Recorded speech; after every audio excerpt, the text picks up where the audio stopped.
The three psychological triggers that make avoidance reach out after no contact.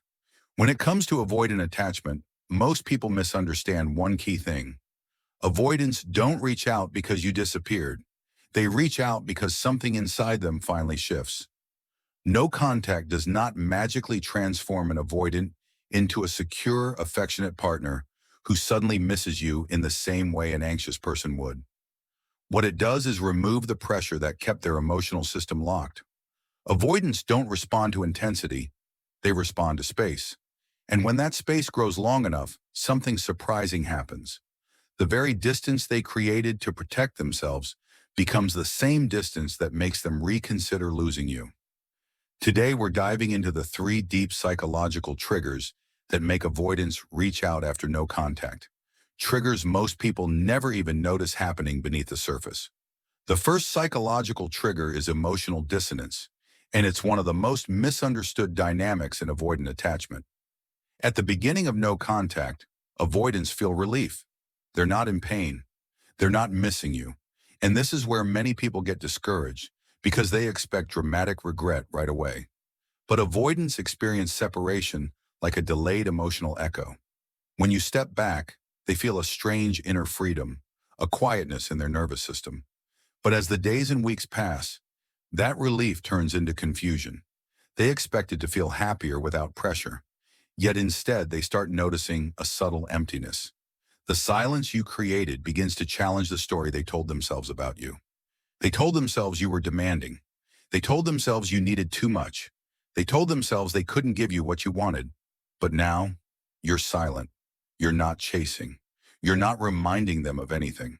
Their nervous system becomes confused because the absence of pressure means the old narrative no longer fits.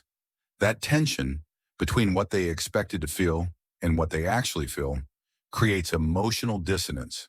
And this dissonance often becomes the first internal push that makes them think about reaching out. This leads to the second psychological trigger, something even deeper: the resurfacing of stored emotional memories. Avoidants are masters at repressing emotions during a breakup. They shut down the connection like flipping a switch. But here's the truth most people don't realize. Shutting down doesn't mean forgetting, it just means postponing. Avoidants rarely process feelings in real time. They don't examine the emotional impact of losing you when the breakup happens. They don't reflect on your presence, your kindness, your influence, or the memories you shared. Instead, they escape, they distract, they detach. But the human mind has a limit. When the immediate relief fades, the mind starts to wander, especially during quiet moments. Maybe it's a song, a smell, a place, or even a moment of loneliness. But suddenly, the emotional memories locked away return. And because avoidants aren't used to dealing with feelings, these memories hit harder. They start replaying conversations. They start recalling your warmth. They start remembering how they felt around you versus how they feel now. And since they processed none of it before, it all comes back at once.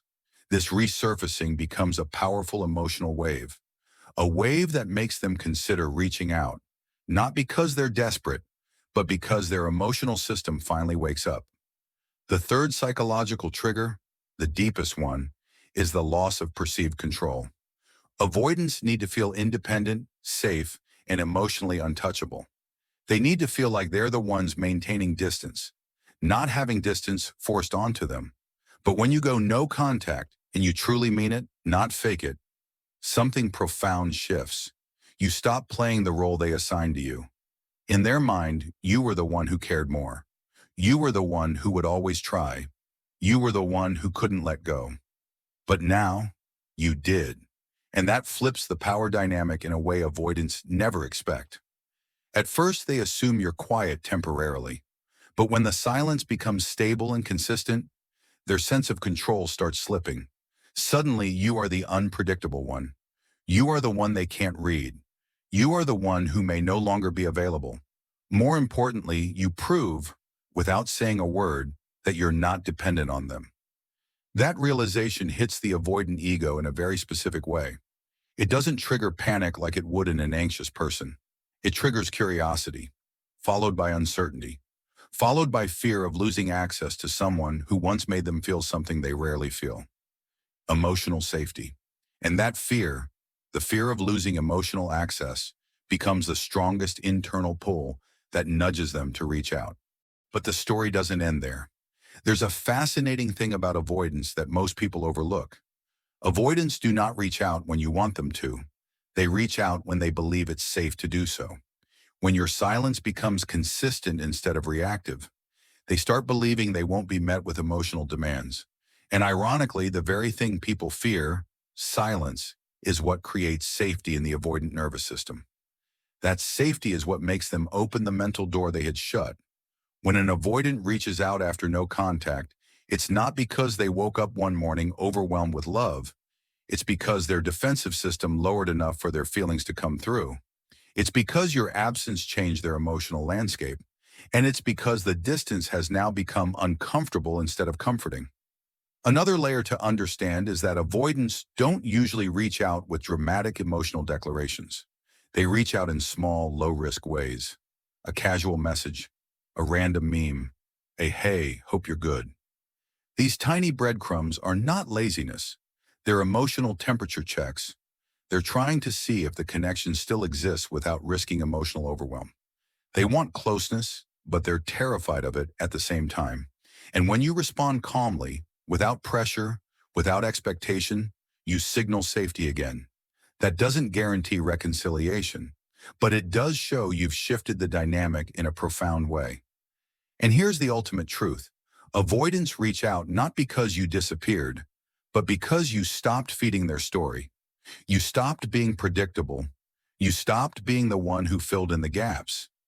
Your absence became the mirror that forced them to see what they truly feel when they're not escaping.